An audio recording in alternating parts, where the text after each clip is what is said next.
It's Mollena's Black History Minute, which is longer than a minute, 'cause I'm reclaiming my time.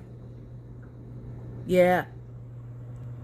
Welcome to the latest installation of Mollena's Black History Minute. Let me get these cards together. God damn it.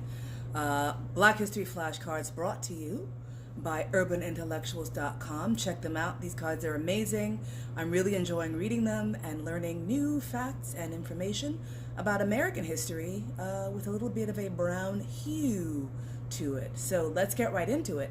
Today we have a living legend, Joan Higgenbotham, who was the third African-American woman in space after Mae Jemison, who was the first, and Stephanie Wilson. I had to cheat and look her up because I can never remember. Second child syndrome, I guess. She was born August 3rd, 1964. Sorry, these my eyes are kind of jacked up, as you can tell. These contacts kind of work, but they kind of don't. To present, she is still with us today, which is super awesome. So let us see. She is an engineer and a former NASA astronaut. She was the third African woman to go into space, as I have mentioned, and she's beautiful.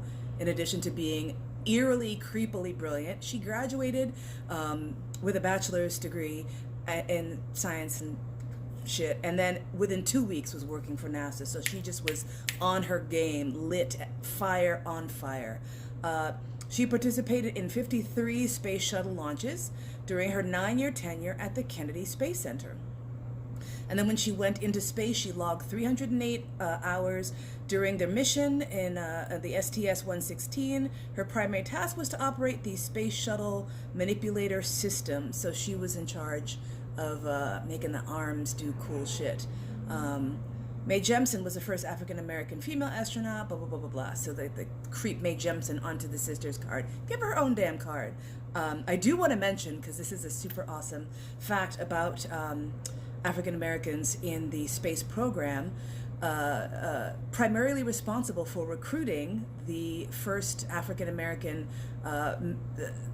astronaut at all, was our good friend Nichelle Nichols. She actually was working for NASA for years as a recruiter. She helped to recruit Sally Ride, who was the first female astronaut. And what's sort of remarkable about that is that originally when she was doing Star Trek, she was fed up and wanted to go back to her live performance work. She was a singer and dancer for many years, worked I think with the Duke Ellington Orchestra and toured and just loved that life and was missing it and wanted to get back to it. And then she was receiving an NAACP award, and while she was there, someone came up to her and said, someone would like to speak to you.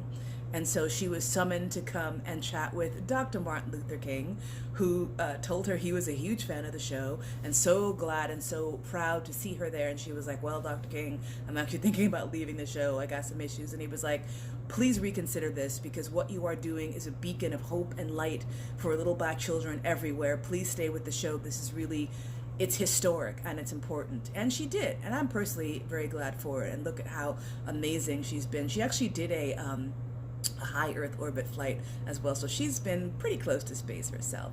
So yeah, Miss Higgenbotham still with us, sending out the good vibes. So proud and so delighted that you are out there representing us in space. Thanks so much for watching. You have a great evening.